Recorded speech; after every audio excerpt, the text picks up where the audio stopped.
Hi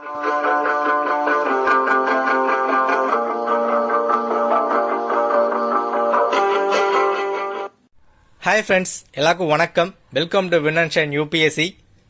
UPSC prepare பண்ணுறதுக்கு current affairs ரொம்ப முக்கியமான ஒரு விஷயமா இருக்கு. கரண்ட் அஃபேர்ஸ் ப்ரிப்பேர் பண்ணுறதுக்கு ஹிந்து நியூஸ் பேப்பர் தமிழில் அந்தளவுக்கு வீடியோஸ் கிடையாது. நம்ம புதுசாக ஒன்று ட்ரை பண்ணியிருக்கோம். இது ஃபர்ஸ்ட் வீடியோ கடைசி வரைக்கும் பாருங்க. ஃபுல்லாக பார்த்துட்டு என்ன பாசிட்டிவ், என்ன நெகட்டிவ், என்ன எதிர்பார்க்குறீங்க அதை கமெண்ட்ல தெரிவிக்கலாம், இல்லை வாட்ஸ்அப்பில் மெசேஜ் பண்ணுங்க. எதுவாக இருந்தாலும் கமெண்ட்ல தாராளமாக தெரிவிங்க. ஏன்னா நாங்கள் போடுற வீடியோஸ் உங்களுக்கு பிடிக்கணும். ஸோ நீங்கள் சொல்கிற விஷயங்களை கண்டிப்பாக சரி பண்ணிட்டு அடுத்த வீடியோ பெஸ்ட்டாக நாங்கள் கன்வே பண்ணுறோம். ஓகேங்களா? ஸோ கீப் வாட்சிங், கீப் சப்போர்ட்டிங் உங்களுக்கான நியூஸ் அனாலிசிஸ் வீடியோ. இது பார்த்தீங்க அப்படின்னா 16 October 2021 Hindu analysis. So video பாருங்க.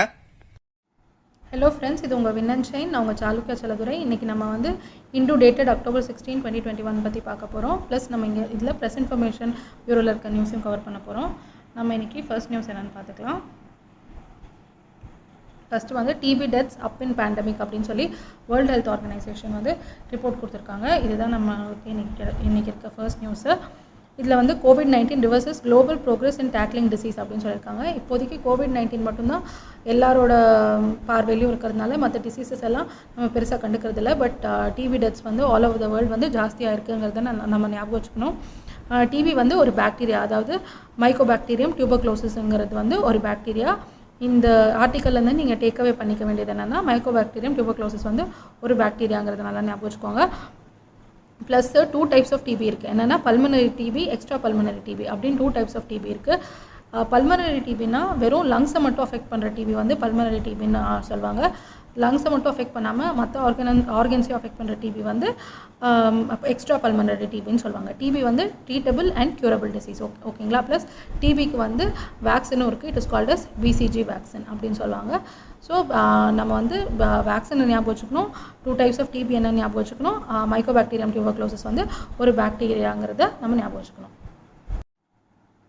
பிசிஜிக்கு ஃபுல் ஃபார்ம் பெசிலா கேல்மைட் கியூரின் அப்படின்னு ஞாபகம் வச்சுக்கோங்க. அது டிபியோட வேக்சின். நடுவில் எந்த இம்பார்ட்டண்ட் ஆர்டிகல்ஸும் யூபிஎஸ்சி ரிலேட்டடாக இல்லாததுனால நம்ம டேரெக்டாக இதுக்கு எடிட்டோரியலுக்கு வந்துட்டோம். இதில் ஃபர்ஸ்ட் நம்ம டேக்லிங் டெரரை பற்றி பார்க்க போகிறோம். இப்போ டேக்லிங் டெரர்னால் நம்ம இந்த ஆர்டிக்கலோட க்ரக்ஸ் என்னென்னா, ஜம்மு அண்ட் காஷ்மீரில் இருக்க செக்யூரிட்டியை பற்றி நம்ம பார்க்க போகிறோம். இதில் டார்கெட்டட் கில்லிங் ஆஃப் சிவிலியன்ஸ் நடக்குது அப்படின்னு சொல்லியிருக்காங்க. டார்கெட்டட் கில்லிங் ஆஃப் சிவிலியன்ஸ்னால் ரிலீஜியஸ் மைனாரிட்டிஸை தேடி கொண்டுட்ருக்காங்க. அதாவது யாருன்னா, ஒரு நியூலி ஃபார்ம் டெரரிஸ்ட் ஆர்கனைசேஷன், அதாவது டிஆர்எஃப், அதாவது ரெசிஸ்டன்ட் ஃப்ரண்ட்டுன்னு சொல்கிறாங்க. அது ரிலீஜியஸ் மைனாரிட்டிஸை தேடி கொலை பண்ணிகிட்ருக்காங்க அப்படின்னு சொல்கிறாங்க. ரிலீஜியஸ் மைனாரிட்டிஸ் ஜம்மு அண்ட் காஷ்மீரில் காஷ்மீரி பண்டிட்ஸையும் சிக்ஸையும் தான் ரிலீஜியஸ் மைனாரிட்டிஸ்னு சொல்லுவாங்க. இப்போது இந்த டிஆர்எஃப் ஆர்கனைசேஷன்ஸ் என்ன பண்ணிக்கிட்டு இருக்குன்னா, காஷ்மீரி பண்டிட்ஸையும் சிக்ஸையும் தேடி கொலை பண்ணிகிட்ருக்காங்க. இது எதுக்குன்னா, கம்யூனல் டென்ஷன்ஸையும் ஹேட்ரடையும் இன்க்ரீஸ் பண்ணுறதுக்காக இதை பண்ணிகிட்ருக்காங்க. இந்த டிஆர்எஃப் ஆர்கனைசேஷன் நம்மளோட இன்டெலிஜென்ஸ் ஏஜென்சியும் செக்யூரிட்டி ஏஜென்சிஸும் இந்தியன் இன்டெலிஜென்ஸ் ஏஜென்சியும் செக்யூரிட்டி ஏஜென்சியும் என்ன கண்டுபிடிச்சிருக்காங்கன்னா, இந்த டிஆர்எஃப் லக்ஷர் இ தாய்பாவோட ஷேடோ ஆர்கனைசேஷனை கண்டுபிடிச்சிருக்காங்க. லக்ஷர் இ தாய்பா உங்களுக்கு தெரியும், பாகிஸ்தானோட பாகிஸ்தான் ஃபண்ட் பண்ணி நடத்துகிற ஒரு டெரரிஸ்ட் ஆர்கனைசேஷன். அது it is very famous for creating communal டென்ஷன்ஸும் ஹேட்ரடும் கிரியேட் பண்ணுறதுக்காக ரொம்ப ஃபேமஸான ஆர்கனைசேஷன். ஏற்கனவே 1990s இந்த மாதிரி காஷ்மீரி பண்டிட்ஸ் அண்ட் சிக்ஸை கொலை பண்ணுற முயற்சி நடந்திருக்கு. அந்த மாதிரி கொலையும் பண்ணியிருக்காங்க. அது இப்போ திருப்பி ரிப்பீட் ஆகுது ஜம்மு அண்ட் காஷ்மீரில்.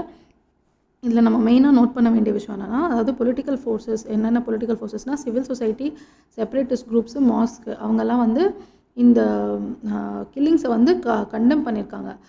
அப்படி பண்ணக்கூடாது. காஷ்மீரில் பீஸ்ஃபுல்னஸும் செக்யூரிட்டியும் இருக்கணுமே தவிர இந்த மாதிரி மேசிவ் கில்லிங்ஸ்லாம் இருக்கக்கூடாது அப்படின்னு சப்போர்ட் பண்ணியிருக்காங்க.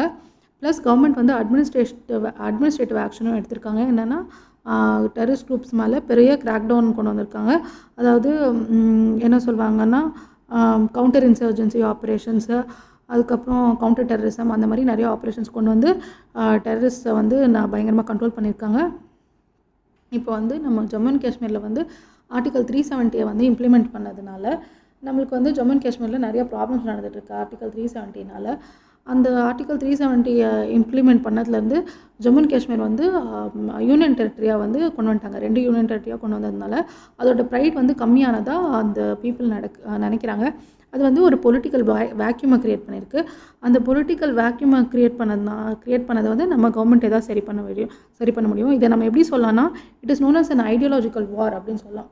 It is known as an ideological war அப்படின்னா ideological war between the government of India plus அந்த டெரரிஸ்ட் குரூப்ஸ்க்கு நடுவில் நடக்கிற ஐடியாலஜிக்கல் வார்னு சொல்லலாம். அதை வந்து நம்ம வந்து we should only win the hearts and minds of people. அதை வந்து வின் பண்ணி தான் நம்ம வந்து சரி பண்ண முடியும்.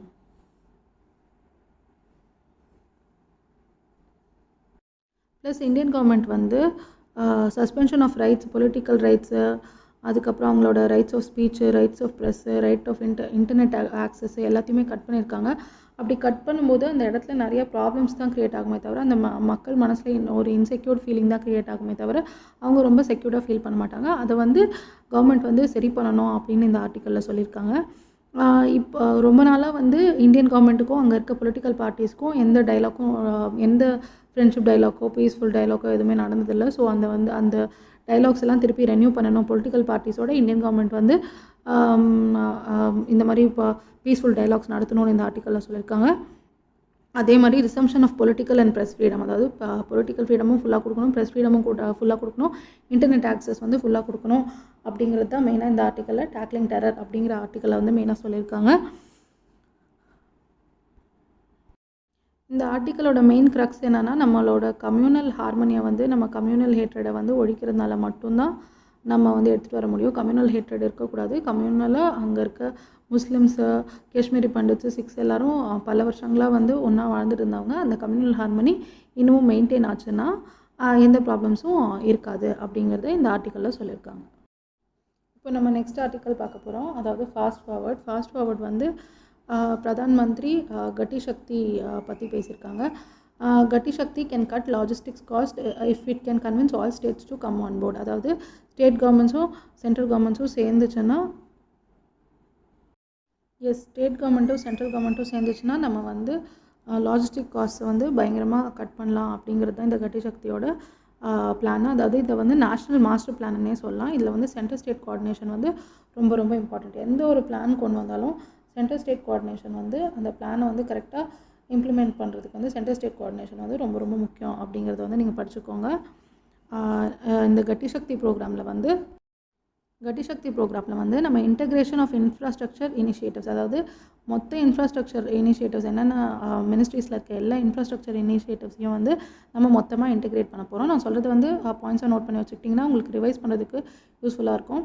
எல்லா இன்ஃப்ராஸ்ட்ரக்சர் இனிஷியேட்டிவ்ஸையும் வந்து நம்ம 16 மினிஸ்ட்ரிஸோட இன்ஃப்ராஸ்ட்ரக்சர் இனிஷியேட்டிவ்ஸையும் வந்து நம்ம வந்து ஒன்றா சேர்க்க போகிறோம். இந்த கட்டி சக்தி பிளானில் என்ன பண்ண போகிறோன்னா, அதில் வந்து சப்சியூம் பண்ணுறோம். அதாவது 111 lakh crore பர்த் ப்ராஜெக்ட்ஸை வந்து, அதாவது நேஷ்னல் இன்டகிரேஷன் பைப்லைன் ப்ராஜெக்ட் இருக்குங்க இல்லையா, அதில் 2020 to 2025 வரைக்கும் நேஷ்னல் இன்டகிரேஷன் பைப்லைன் ப்ராஜெக்ட் இருக்குல்ல 111 crores அதை வந்து கட்டி சக்தி பிளானுக்கு கீழே கொண்டு வரோம்.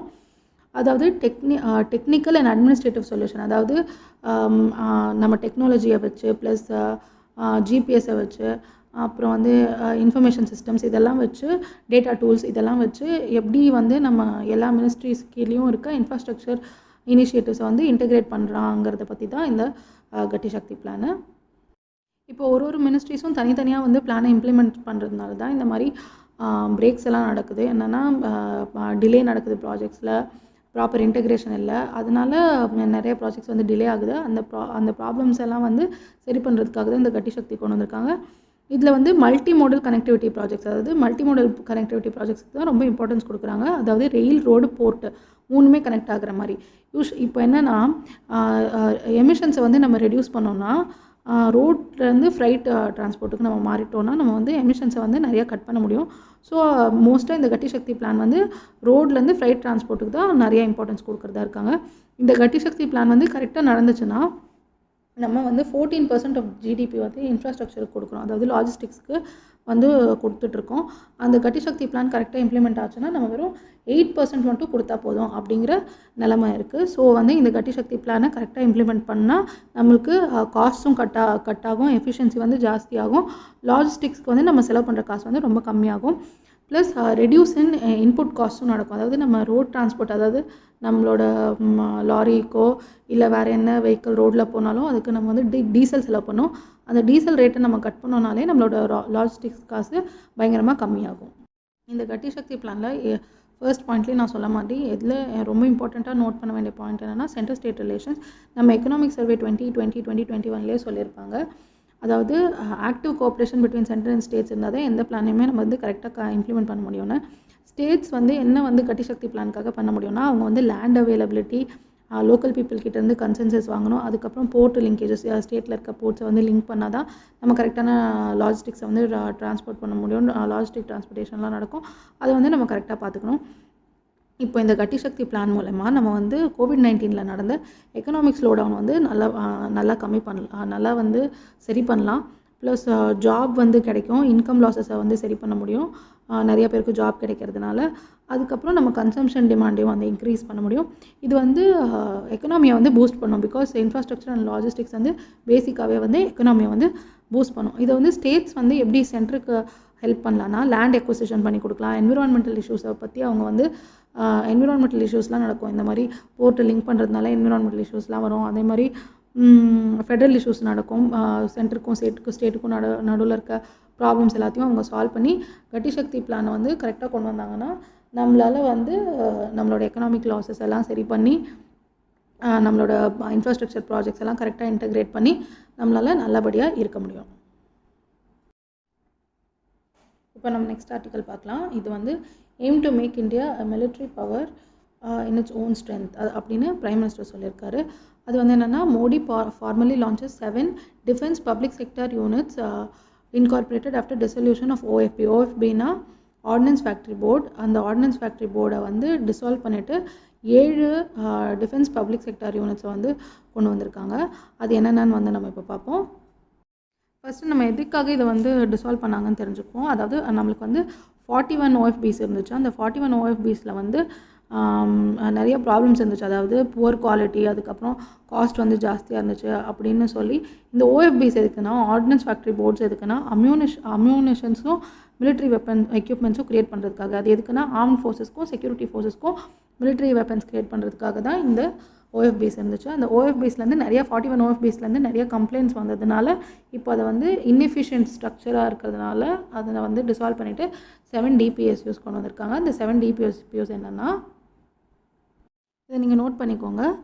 மியூனிஷன்ஸ் இந்தியா லிமிடெட் வந்து ஒரு DPSU, அப்புறம் armoured vehicles Nigam limited Awani அப்படின்னு சொல்கிறாங்க, அது வந்து இன்னொரு DPSU.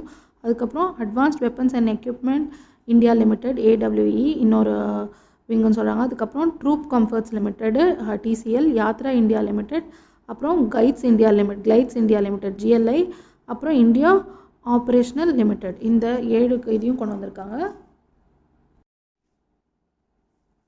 இதை எங்கேயும் மென்ஷன் பண்ணியிருக்காங்க, நீங்களும் நோட் பண்ணிக்கலாம். These 7 new companies are Ammunitions India Limited, Armor Vehicles Niham Limited, Advanced Weapons and Equipment India Limited, Troop Comforts Limited, Yatra India Limited, India Optel Limited and Glides India Limited.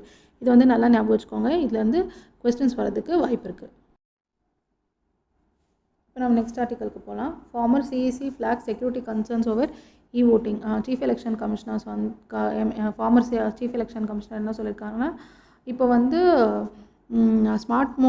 தெலுங்கானாவோட எலெக்ஷனுக்கு வந்து smart phone மூலமா வந்து இ-ஓட்டிங் பண்ணலாம் அப்படின்னு வந்து ஒன்று கொண்டு வந்திருக்காங்க. அது வந்து ஒர்க் அவுட் ஆகுமா ஆகாதாங்கிறது நம்மளுக்கு தெரியாது. நம்ம இந்த ஆர்டிக்கல்லேருந்து மெயினாக எடுத்துகிட்டு போகிற விஷயம் என்னென்னா இ-ஓட்டிங் வந்து நம்மளுக்கு வந்து இன்னும் அலோவே பண்ணல. நம்மளுக்கு வெறும் ப்ராக்ஸி ஓட்டிங்கும் போஸ்டல் ஓட்டிங் மட்டும்தான் இருக்குது சர்வீஸ் ஓட்டர்ஸ்க்கு. இ-ஓட்டிங் இன்னும் அலோவே பண்ணலை. அதே மாதிரி ஸ்டேட் எலெக்ஷன் கமிஷன் வந்து only for election of panchayat raj and முனிசிபாலிட்டிஸ்க்கு மட்டும்தான். நேஷ்னல் எலெக்ஷன் கமிஷன் தான் வந்து எலெக்ஷன் ஆஃப் ஸ்டேட் லெஜிஸ்லேச்சர் ஆகட்டும், பார்லிமெண்ட் எலெக்ஷன் ஆகட்டும், எல்லா எலெக்ஷன்ஸையும் வந்து எலெக்ஷன் கமிஷன் தான் நடத்தும். State election commission is only for முனிசிபாலிட்டிஸ் அண்ட் பஞ்சாயத் ராஜ் எலெக்ஷன்ஸ். அதே மாதிரி NRIs வந்து இங்கே வந்து ஓட் பண்ண அலோவ் பண்ண மாட்டாங்க. அதாவது அவங்க வந்து அவங்கவுங்க பார்லிமெண்ட்ரி கான்ஸ்டிடுவன்சிஸ்க்கு வந்து தான் ஓட் பண்ணுமே தவிர அவங்க வந்து இந்தியன் எம்பசியில் அவங்க வெளியூரில் இருக்க இந்தியன் எம்பசிலேருந்து ஓட் பண்ண முடியாது. இந்த ஓட்டிங் வந்து எந்த அளவுக்கு ஒர்க் அவுட் ஆகும் அப்படின்னு தெரியல. அதனால தான் வந்து சிஇசி என்ன சொல்லியிருக்காருன்னா, செக்யூரிட்டி கன்சர்ன்ஸ் இருக்குது ஓட்டிங் பண்ணுறதுனால, மிரட்டி ஓட் பண்ண வைக்கிறது அந்த மாதிரி நிறையா செக்யூரிட்டி கன்சர்ன்ஸ் இருக்குது அப்படின்னு வந்து சொல்லியிருக்காரு. ஸோ இந்த ஆர்டிக்கல்லேருந்து நீங்கள் டேக் அவே பண்ண போகிற விஷயம் இது மட்டும்தான். நம்மளோட சர்வீஸ் ஓட்டர்ஸ்க்கு வெறும் ப்ராக்ஸி அண்ட் போஸ்டல் ஓட்டிங் மட்டும்தான் இருக்கே தவிர இன்னும் ஓட்டிங் ஃபெசிலிட்டி வரலை. நம்ம நெக்ஸ்ட் நியூஸ் ஆர்டிக்கலுக்கு போயிடலாம். Bhutan China sign MOU for 3-step process to expedite boundary talks அப்படின்னு கொடுத்துருக்காங்க. இந்த வந்து ரொம்ப significant timing for India given the emphasis on talk on the LACனா line of actual control stand ஆஃபில் இருக்கும்போது இந்த டாக்ஸ் வந்து ரொம்ப இம்பார்ட்டன்ட்னு சொல்லியிருக்காங்க. இது வந்து ஒரு இன்டர்நேஷ்னல் ரிலேஷன்ஸ் இஷ்யூ. இதை வந்து நான் ஒரு கதை மாதிரி சொல்கிறேன், நீங்கள் வந்து நல்லா ஞாபகம் வச்சுக்கோங்க.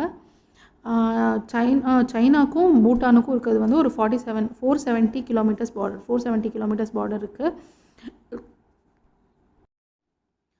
சைனாக்கும் பூட்டானுக்கும் 3 ஏரியாவில் வந்து பிரச்சனை நடக்குது. அதாவது சைனாக்கும் பூட்டானுக்கும் 3 ஏரியாவில் பிரச்சனை நடக்குது. அது என்னென்னா தோக்லாம், ஜக்கார்லுங் அண்ட் பசம்லுங். தோக்லாம் உங்கள் எல்லாருக்குமே ஞாபகம் இருக்கும். 2017 இப்போ தான் நம்மளுக்கு ஒரு டோக்லாம் ஸ்டாண்ட் ஆஃப் நடந்துச்சு. ஸோ டோக்லாம் எல்லாருக்கும் ஞாபகம் இருக்கும். நீங்கள் ஜக்கார்லுங்கும் பசம்லுங்கும் நல்லா ஞாபகம் வச்சுக்கோங்க. இந்த டோக்லாம், ஜக்கார்லுங், பசம்லுங் இந்த 3 தான் வந்து சைனாக்கும் பூட்டானுக்கும் நடுவில் ப்ராப்ளமேட்டிக்கான ஏரியாஸ்.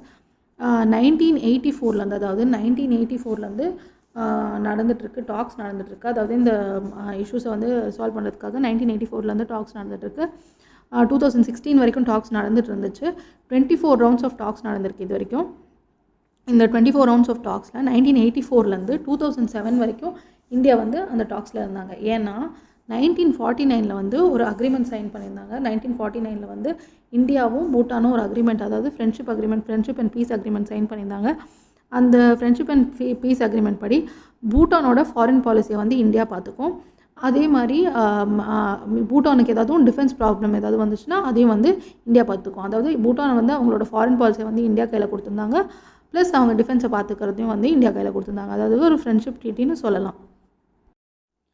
அப்புறம் 2007 அப்புறம் அவங்க வந்து அந்த பாலிசியை வந்து ரெனியூ பண்ணப்போ அவங்க வந்து அதை ரெண்டுத்தையும் டேக் பேக் பண்ணிக்கிட்டாங்க. அதாவது இந்தியா கிட்டே அவங்க வந்து ஃபாரின் பாலிசியும் கொடுக்கல, டிஃபென்ஸ் எதுவும் பண்ணல. இருந்தாலும் அவங்க வந்து நம்மளோட ரொம்ப ஃப்ரெண்ட்லி ரிலேஷன்ஸில் இருக்காங்க. பட் 2007 அந்த பாலிசியை ரெனியூ பண்ணிக்கிட்டாங்க. அதுக்கப்புறம் வந்து இந்தியாவுக்கும் இந்த பீஸ் டாக்ஸில் வந்து மோஸ்ட்டாக இந்தியாவோட தலையீடு வந்து ரொம்ப இல்லைன்னு சொல்லலாம். இப்போ வந்து நம்ம வந்து டோக்லாம், ஜக்கார்லுங், பசாம்லுங் இதில் வந்து என்ன பிரச்சனை நடந்துச்சுன்னு பார்க்கலாம். இந்த தோக்லாம் ஏரியா வந்து இந்தியாவுக்கு வந்து ரொம்ப இம்பார்ட்டண்ட்டான ஏரியா. என்னென்னா இந்தியா, பூட்டான் அப்புறம் சைனா இந்த 3 மீட் பண்ணுற இடத்துல வந்து தோக்லாம் இருக்கிறதுனால இது வந்து ரொம்ப ஸ்ட்ராட்டஜிக்கான இம்பார்ட்டண்ட்டான ஏரியாவாக இருக்குது. ப்ளஸ் அது மட்டும் இல்லாமல் இது வந்து சும்பி வேலியும் நாத்துலா பாஸையும் வந்து க்ரியேட் பண்ணுது, அதாவது லிங்க் பண்ணுது. அதை வந்து நோட் பண்ணி வச்சுக்கோங்க. சும்பி வேலியும் நாத்துலா பாஸையும் வந்து இந்த தோக்லாம் ஏரியா வந்து லிங்க் பண்ணுது.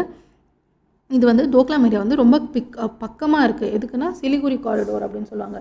It is also known as chicken necks corridor, Siliguri காரிடோர்னு சொல்லுவாங்க. அந்த சிலிகுரி காரிடோர் தான் இந்தியாவுக்கும், அதாவது நம்ம நார்த் ஈஸ்டர்ன் இந்தியாவுக்கும் மெயின்லேண்ட் இந்தியாவுக்கும் இருக்க மேஜரான ரொம்ப நேரோவான நெக்காக இருக்கும். அதனால தான் அதுக்கு சிக்கன் நெக்ஸ் காரிடோர்னு பேர் வச்சுருப்பாங்க. அந்த சிக்கன் நெக்ஸ் காரிடோர் தான் சிலிகுரி காரிடோர் வந்து நம்ம சிக்கன் நெக்ஸ் காரிடோர் அப்படின்னு சொன்னோம். பிகாஸ் அந்த காரிடோர் வந்து ரொம்ப நேரோவாக இருக்கிறதுனால நம்ம அந்த பேர் வச்சோம். உங்கள் எல்லாருக்கும் தெரியும் 2017 வந்து இந்தியாவுக்கும் சைனாக்கும் நடுவர் தோக்லாமில் வந்து அவங்க ரோட் கன்ஸ்ட்ரக்ட் பண்ணதுனால 2017 ஒரு பெரிய பிரச்சனை நடந்துச்சு. ஸோ அதை தான் வந்து நம்ம டோக்லாம் ஸ்டாண்ட் ஆஃப்னு சொல்லுவோம். சைனாக்கும் பூட்டானுக்கும் நடுவில் 2016 பேச்செல்லாம் நின்றுச்சு. அதாவது peace talks 24 round of peace talks வந்து நின்றுச்சு. 2017 வந்து டோக்லாம் ஸ்டாண்ட் ஆஃப் நடந்துச்சு. இப்போது 2020 வந்து குளோபல் என்விரான்மெண்ட் ஃபோரம் அப்படின்னு சொல்லுவாங்க. அந்த குளோபல் என்விரான்மெண்ட் ஃபோரம் வந்து யுனைடெட் நேஷன்ஸோட ஆர்கனைசேஷன். அந்த யுனைடெட் நேஷன்ஸோட ஆர்கனைசேஷன் என்ன பண்ணுன்னா ஃபண்ட்ஸ் கொடுக்கும். அதாவது மற்ற கண்ட்ரிஸ் எல்லாம் வந்து எக்கலாஜிக்கலாக என்விரான்மெண்டலாக அவங்கள வந்து டெவலப் பண்ணிக்கிறதுக்காக ஃபண்ட்ஸ் கொடுக்கும். அந்த மீட்டிங் நடந்துச்சு 2020 ஜூனில். அந்த 2020 ஜூனில் வந்து சைனா வந்து அந்த மீட்டிங்கில் என்ன சொன்னாங்கன்னா, சாங்டெங் வைல்ட் லைஃப் சாங்சுரி, அதாவது பூட்டானில் இருக்க சாங்டெங் வைல்ட் லைஃப் சாங்சுரி எங்களோட டெரிட்டரி அப்படின்னு சொல்லியிருந்தாங்க. இது வந்து ஒரு பெரிய சர்ப்ரைஸாக வந்துருந்துச்சு எல்லாருக்கும். ஏன்னா அவங்களுக்கு ஒன்றுமே புரியல. இது வரைக்கும் டோக்லாமும் ஜக்கார்லுங்கும் பசாம்லுங்கும் தான் அவங்களோட டெரிட்டரின்னு சொல்லிட்டு இருந்தாங்க. இப்போ வந்து எதுக்கு வந்து இந்த சாங்டெங் வைல்ட் லைஃப் சாங்சுரி வந்து கிளைம் பண்ணுறாங்க அப்படிங்கிறது வந்து பூட்டானுக்கு வந்து ரொம்ப ஆச்சரியமாக இருந்துச்சு. இது வந்து இந்தியா சொல்லாங்க, இது வந்து ஒரு நியூ டிஸ்பியூட் க்ரியேட் பண்ணுறதுக்காக மட்டுமே சைனா இந்த இஷ்யூ எடுத்துகிட்டு வந்திருக்காங்க அப்படின்னு வந்து இந்தியா வந்து சொன்னாங்க. நம்ம எல்லாருக்குமே தெரிஞ்ச மாதிரி இந்த 2020 வுஹான் இன்ஃபார்மல் சமிட் நடந்துச்சு. அதாவது ஜி ஜின்பிங்க்கும் நம்ம பிரைம் மினிஸ்டர் நரேந்திர மோடிக்கும் ஒரு இன்ஃபார்மல் சமிட் நடந்து டோக்லாம் ஸ்டாண்ட் அந்த பார்டர் டிஸ்பியூட்ஸ்லாம் வந்து அவங்க இன்ஃபார்மலாக பேசி முடிச்சுக்கிட்டாங்க அப்படிங்கிற மாதிரி தான் நம்மளுக்கு தெரியும். பட் ஆனால் இந்த ஹோல் இஷ்யூ என்ன நடந்துட்டுருக்குன்னா, இப்போ இந்த சாங்டங் வைல்ட் லைஃப் சாங்சுரி அவங்க எதுக்காக கிளைம் பண்ணுறாங்கன்னா, ஸோ அந்த 3 ஏரியாஸையும் வந்து பீஸ்ஃபுல்லாக பேசி முடிச்சிடலாம், டோக்லாம் வந்து சைனாக்கு கிடைக்கணும் அப்படிங்கிறதுக்காக இப்போது Shandong wild life sanctuary claim பண்ணியிருக்காங்க. இதை மட்டும் ஞாபகம் வச்சுக்கோங்க. சாங்டங் வைல்ட் லைஃப் சாங்சுரி அது வந்து பூட்டானில் இருக்குது. ஹங்கர் இண்டெக்ஸ் வந்து poor ranking divide of ground reality and facts அப்படின்னு கவர்மெண்ட் சொல்லியிருக்காங்க. இந்தியா வந்து 101 ரேங்க்கில் இருக்குது. இது வந்து நெய்பர்ஸ், அதாவது பாகிஸ்தான், பங்களாதேஷ், நேபாள், ஸ்ரீலங்கா இவங்க எல்லாரையும் விட இந்தியா வந்து ரொம்ப கம்மி ரேங்கிங்கில் இருக்குது அப்படின்னு சொல்லியிருக்காங்க. நம்ம ஸ்கோர் வந்து 27.5 வந்து சீரியஸ் கேட்டகரியில் இருக்குது. பிலோ 9.9 இதை நோட் பண்ணிக்கோங்க. பிலோ 9.9 இருந்துச்சுன்னா அது வந்து லோ, 10 to 19.9 வந்து மாட்ரேட்டு, 20 to 34.9 வந்து சீரியஸ், 35 to 49.9 வந்து alarming rate of hunger index. அப்புறம் எக்ஸ்ட்ரீம்லி அலார்மிங் வந்து 50க்கு மேலே இருந்துச்சுன்னா அது வந்து எக்ஸ்ட்ரீம்லி அலார்மிங் அப்படின்னு சொல்லலாம். இப்போ வந்து நம்ம ஹங்கர் இண்டெக்ஸை, குளோபல் ஹங்கர் இண்டெக்ஸை கால்குலேட் பண்ணுறதுக்கு 3 இண்டிகேட்டர்ஸ் வச்சுருக்கோம். அதாவது இன்அடிக்குவேட் ஃபுட் சப்ளை. என்னென்ன இண்டிகேட்டர்ஸ் வச்சுருக்கோன்னா, ஃபுட் சப்ளை வந்து ஒரு இண்டிகேட்டராக வச்சுருக்கோம். இன்னொன்று வந்து சைல்டு மார்ட்டாலிட்டி வந்து இன்னொரு இண்டிகேட்டராக வச்சுருக்கோம். தேர்ட் வந்து சைல்டு அண்டர் நியூட்ரிஷன். இந்த 3த்தையும் வந்து இண்டிகேட்டர்ஸாக வச்சுருக்கோம். 3ம் 1/3 1/3 + 1/3 + 1/3 மொத்தமாக 1 கான்ட்ரிபியூட் பண்ணோம். இன்அடிக்குவேட் ஃபுட் சப்ளையில் வந்து நம்ம என்ன வச்சுருக்கோம்னா அண்டர் நரிஷ்மெண்ட் வச்சுருக்கோம். சைல்டு மார்ட்டாலிட்டியில் வந்து அண்டர் 5 மார்ட்டாலிட்டி ரேட்டை வச்சுருக்கோம்.